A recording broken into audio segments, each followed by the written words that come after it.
maghanap uli kayo ng Marcos. Or someday, somehow, somewhere, that fellow will be elected in the generations to come. Sabi ko na, hindi ko kaya itong corruption. Kasi baskin saang, if there's a table, if there's a single chair there, meron talaga yan. As the papers go back and forth inward, that is why nawalaan ako ng tiwala sa bureaucracy. Kaya sabi ko, nawalaan ako ng gana. At tulo, sabi ko, nagsisi ako.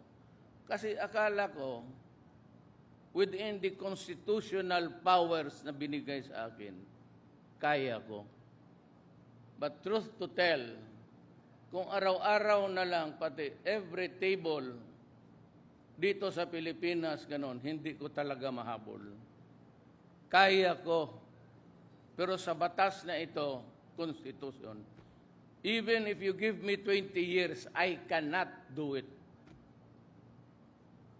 Maghanap uli kayo ng Marcos.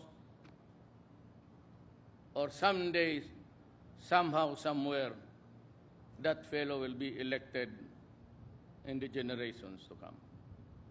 Pero kung sabihin mo mag-improve tayo beyond the level that we find ourselves, economically, politically, well, I'm sorry, I'm telling you, hindi dadating yan.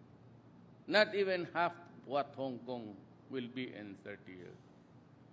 Sobra kasi ang, I don't know, but the Constitution that I'm not trying to criticize. It is as good as any. Mas mabuti pa kung wala. Talaga, yung kay